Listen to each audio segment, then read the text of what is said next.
फोकट प्रश्न मत पूछ। क्या क्या क्या घंटा हो गया? अगर गंदा पानी पीकर किसी के घर के मासूम बच्चे या बुजुर्गों की मौत हो जाए और फिर कोई जिम्मेदार मंत्री से सवाल पूछे कि साहब पीने के पानी की ठीक से व्यवस्था छोड़ो यार, तुम फोकट प्रश्न मत पूछो। 10 बच्चे मर गए और जवाब निकल कर आए कि फोकट प्रश्न मत पूछो। क्या क्या क्या घंटा हो गया? तो यहां पर घंटा कोई शब्द नहीं रहता, वो सत्ता का घमंड हो जाता है। वो घमंड जो खुलकर कहता है कि इस देश में आम आदमी की जान की कीमत नेताओं के लिए घंटा ही है, क्योंकि उन्हें घंटा फर्क पड़ता है। क्या क्या क्या घंटा हो गया? और ये घंटा सत्ता का वो घमंड है जो अब छिपाया भी नहीं जा रहा। ये वो लहजा है जो बिना झिझक के खुलकर कहा जा रहा है कि सुनो, भाड़ में जाओ तुम, हमको घंटा फर्क पड़ता है। पहला मौका नहीं है जहां पर कैलाश विजयवर्गीय जी ने पीड़ित की जिम्मेदारी लेने की जगह पर घंटा कर दिया है। ये पहले भी करते आए। आप याद कीजिए, अक्टूबर 2025 में ऑस्ट्रेलियन महिला खिलाड़ियों के साथ छिड़खानी हुई थी। कायदे से जिम्मेदारी बनती थी सरकार की कि उस पर एक्शन होता, लेकिन जिम्मेदारी लेने की जगह जनाब का बयान आता है कि बाहर क्यों निकली थी। खिलाड़ी बहुत लोकप्रिय होते हैं, इसलिए वो भी ध्यान रखें जब भी कभी घूमने जाएं। बिना प्रशासन को बताए बाहर जाओगी तो यही सब होगा ना।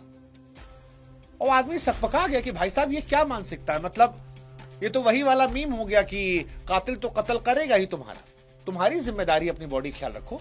और ये पहला नहीं है। आप याद कीजिए, वेस्ट बंगाल में जब पोस्ट पोल रेप और हत्याओं की घटना सामने आ रही थी, तो उसमें भी जनाब ने स्टेटमेंट दिया था कि भैया आजादी की लड़ाई हुई थी, वहां पर भी तो लोगों ने कुर्बानियां दी थी, यहां पर भी देना पड़ेगा, बंगाल के लिए देना पड़ेगा।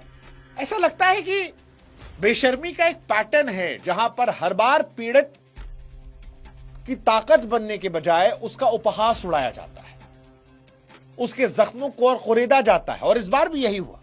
इसलिए आज बात सिर्फ कैलाश विजयवर्गीय एक मंत्री की बदजुबानी की नहीं है, आज बात घंटे वाली नेताओं की इस मानसिकता की है जो सत्ता के अहंकार में बजाया जा रहा है। लेकिन हुक्मरान शायद ये भूल जाते हैं कि जब जनता के सब्र का बांध टूटता है तो वही घंटा सत्ता की विदाई की घंटी बज जाता है। टिंग टोंग टिंग टोंग टिंग।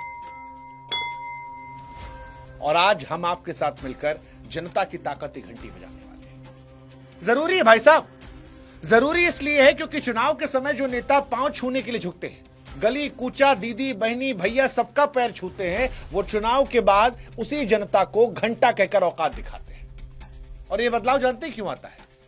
उस कुर्सी की वजह से, क्योंकि कुर्सी मिलने के पहले नेताजी सेवक होते हैं, बाबू नमस्ते, और कुर्सी मिलने के बाद वो मालिक बन जाते हैं।